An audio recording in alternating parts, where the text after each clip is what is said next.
TDP మూడో జాబితాను ప్రకటించారు అధినేత చంద్రబాబు నాయుడు. అయితే ప్రకటించినటువంటి మూడో జాబితా వరకు కూడా సుమారుగా చాలా మంది సీనియర్లకు కూడా టికెట్ దక్కకపోవడం అనేది చాలా పెద్ద ఎత్తున సంచలనంగా మారుతుంది. ఇక మరికొన్ని స్థానాల్లో ఏకంగా అభ్యర్థులకు సంబంధించి టికెట్ లేనట్టుగానే చెప్పేట్టుగా చంద్రబాబు యొక్క జాబితా చూస్తే అర్థమవుతుంది. అయితే ఒకసారి దేవినేని ఉమాకు సంబంధించి చూస్తే కనుక దేవినేని ఉమా సీటు ఇక్కడ మరొక వ్యక్తి కేటాయించడం జరిగింది. మైలవరంలోకి కేపీకి, తర్వాత పెనమలూరులో బోడేకి కేటాయింపు జరిగింది. ఇక దేవినేని ఉమకు సీట్ లేనట్టు కూడా చాలా వరకు ఈ యొక్క జాబితా చూస్తే అర్థమవుతుంది. గతంలో మైలవరం నుంచి ఆయన ప్రాతినిధ్యం వహించారు. ఆ తర్వాత ప్రస్తుతానికి ఇక్కడ కేపీకి ఈ మైలవరం టికెట్ కేటాయిస్తూ మూడవ జాబితాలో పొందుపరిచింది టీడీపీ నాయకత్వం. మరోవైపు పెనమలూరులో కూడా బోడే ప్రసాద్కి టికెట్ కేటాయింపు చూస్తా ఉన్నాం. మరోవైపు ఇక దేవినేని ఉమకి టికెట్ లేనట్టుగానే ఈ జాబితా చూస్తే అర్థమవుతోంది. ఇక మూడవ జాబితాలోనూ గంటాకు ఇంకా సీట్ ఇవ్వలేదు అధిష్టానం. మరోవైపు పెందుర్తిలోనూ బండారు సత్యనారాయణమూర్తికి షాక్ తగిలిందని చెప్పాలి. ఇక కళా వెంకట్రావుకి ఈ యొక్క జాబితాలో కూడా టికెట్ కేటాయించలేదు చంద్రబాబు. మరోవైపు పెండింగ్లో ఉన్న స్థానాలు కనుక పరిశీలిస్తే శ్రీకాకుళం జిల్లా ఎచ్చెర్ల కూడా పెండింగ్లో ఉంది, పాలకొండ పెండింగ్లో ఉంది, తర్వాత విజయనగరం జిల్లాలోని చీపురుపల్లి పెండింగ్లో ఉంది, విశాఖపట్నం, పెందుర్తి, భీమిలి కూడా పెండింగ్లో ఉన్నాయి.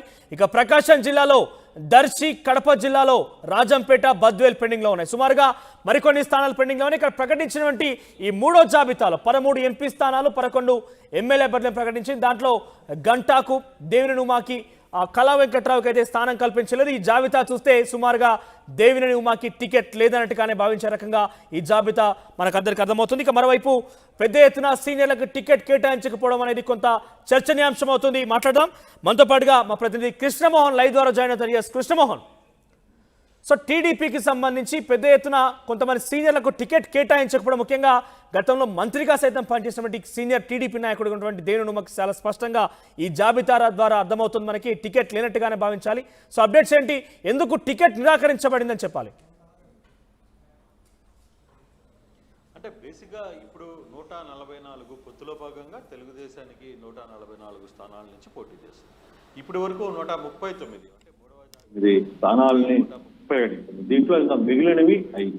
అయితే ఇప్పుడు వరకు నిన్న మొన్నటి వరకు పెండింగ్ లో ఉన్న సోమిరెడ్డి, చంద్రమోహన్ రెడ్డి సీటు కూడా ఈ లాస్ట్ లిస్ట్ లో సర్వేపల్లి నుంచి ఆయనకే డిక్లేర్ చేసిన పరిస్థితి అయితే ఇప్పటికీ 5 మంది సీనియర్ల వ్యవహారం ఇంకా తేలట్లేదు. ఒకటి గంటా శ్రీనివాసరావు కావచ్చు, పెందుర్తి నుంచి బండారు సత్యనారాయణమూర్తి కావచ్చు, అలాగే ఎడ్చాల నుంచి కళా వెంకట్రావు కావచ్చు. ఇట్లా సీనియర్లు వీళ్ళ 3-4 సీనియర్లు, అలాగే దేవినేని ఉమా. ఇప్పుడు కృష్ణా జిల్లా చూసుకుంటే దేవినేని ఉమాకు సంబంధించిన సీటు ఆల్మోస్ట్ అన్నీ క్లోజ్ అయిపోయింది. కృష్ణా జిల్లాలో మిగిలిన 2 సీట్లలో ఒకటి విజయవాడ వెస్ట్, తర్వాత అవనగడ్డ. ఈ 2 సీట్లు కూడా ఒకటి బీజేపీ కోరుకుంటుంది, ఒకటి జనసేన కోరుకుంటుంది. దాంతో ఉమాని ఎక్కడి నుంచి పోటీ చేయిస్తారు? ఉమా భవిష్యత్తు ఏంటి అనేది తెలియట్లేదు. ఎందుకంటే పెలంనూరుకు సంబంధించిన ఆహారం బోడే ప్రసాద్కి లైన్ క్లియర్ అయిపోయింది. ఈరోజు టికెట్లు వచ్చి అనౌన్స్మెంట్ జరిగిపోయింది. మైలవరం చూసుకుంటే కృష్ణప్రసాద్కి సీటు, వసంత కృష్ణప్రసాద్కి సీటు ఇచ్చేశారు. దీంతో ఇప్పుడు కృష్ణా జిల్లాకు సంబంధించి సీనియర్ నేత, మాజీ మంత్రి దేవినేని ఉమా పరిస్థితి ఏంటి అనేది ఇప్పుడు అర్థం కావట్లేదు. మరి అధినేత ఏమని ఆలోచిస్తారు? ఈరోజు సాయంత్రం విజయవాడకి చేరుకుంటున్నారు చంద్రబాబు. వచ్చిన తర్వాత దేవినేని ఉమాని పిలిచి ఏం మాట్లాడతారనేది చూడాల్సిన పరిస్థితి అయితే ఒకటి.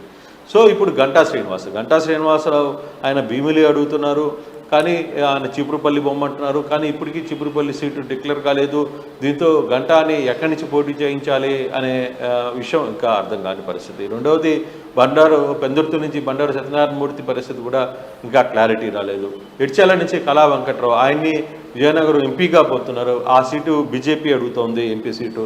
సో ఒకవేళ అది ట్రాన్స్ఫర్ అయ్యి విజయనగరం సీటు తెలుగుదేశానికే కానీ దొరికితే, అంటే బీజేపీ కూడా ఈ సీటుని ఒక రాజంపేటగా కావాలని అడుగుతున్నారు కాబట్టి బీజేపీ.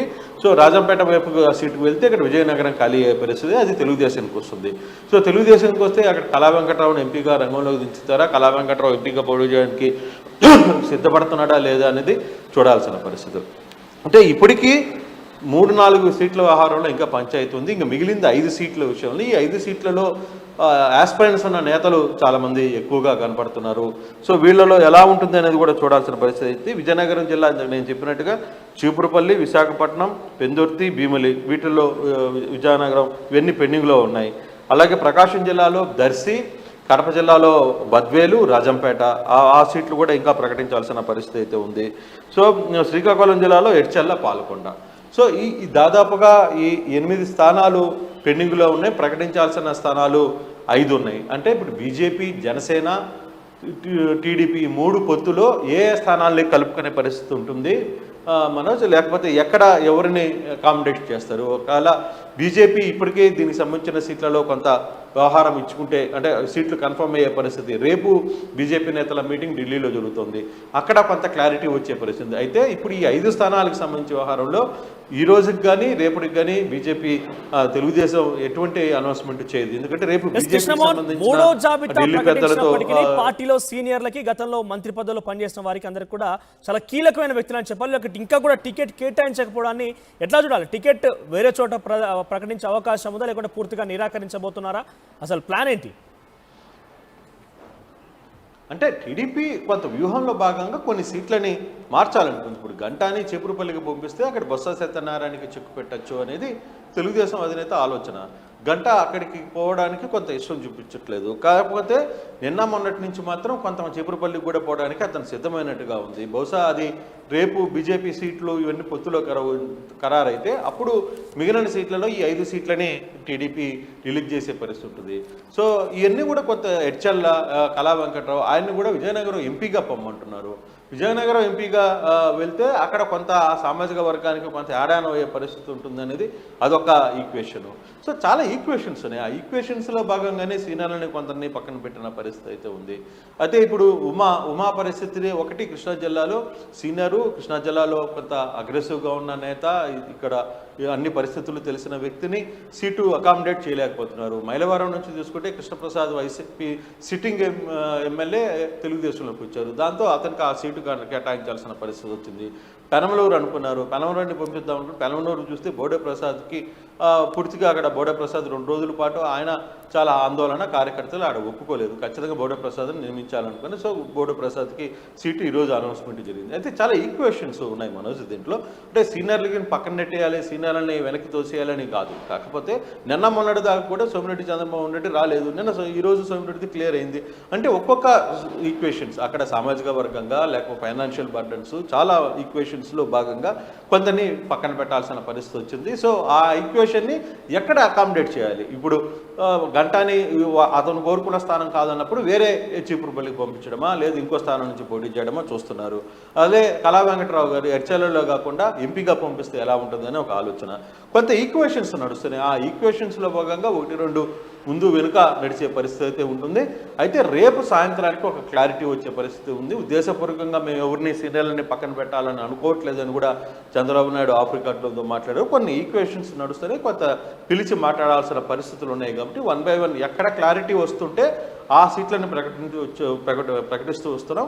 అందుకే ఇప్పుడు కూడా 11 అసెంబ్లీ స్థానాలకు సంబంధించి ప్రకటన చేసాం. అసెంబ్లీ ఎంపీలో కూడా 14 స్థానాలని, అక్కడ 13 స్థానాలని ప్రకటించిన పరిస్థితి అయితే ఉంది.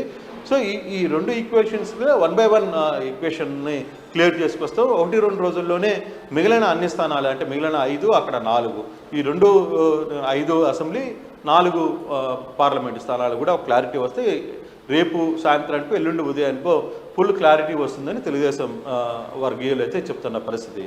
Manoj, thank you Krishnamohan, thank you for the updates. ఓవరాల్గా 3వ జాబితా ప్రకటించింది టీడీపీ అధినేత చంద్రబాబు నాయుడు. సో మొత్తం మీద 3వ జాబితాలో 13 ఎంపీ స్థానాలకి 11 అసెంబ్లీ స్థానాలను ప్రకటించింది. దీంట్లో 3వ జాబితా ప్రకటించినప్పటికీ సుమారుగా చాలా మంది సీనియర్లకు కూడా ఇంకా టికెట్ కేటాయించకపోవడం కొంత చర్చనీయాంశం అవుతుంది. దాంట్లో దేవినేని ఉమ విషయానికి వస్తే ప్రత్యేకంగా మైలవరం నుంచి గతంలో ప్రాతినిధ్యం వహించారు ఆయన. సో పూర్తిగా ఈసారి అక్కడ మరో అభ్యర్థికి కేవీపీకి ప్రకటించడంతో కొంత మైలవరం నుంచి ఇక దేవినేని ఉమ్మని పక్కకు పెట్టినట్టుగా చూడాలి. సో మొత్తం మీద దేవినేని ఉమ్మని నిరాకరించినట్టుగానే ఈ జాబితా ద్వారా మనకు అర్థమవుతుంది. మరోవైపు గంటా శ్రీనివాసరావు యొక్క పోటీ విషయంలో కూడా కొంత అనుమానాలు వ్యక్తమవుతున్నాయి. ఇక కళా వెంకట్రావు, తర్వాత బండారు సత్యనారాయణ విషయం కూడా కొంత ఉత్కంఠ రేపుతున్న పరిస్థితి. సో వాళ్ళకు టికెట్ ఇప్పటివరకు కేటాయించలేదు.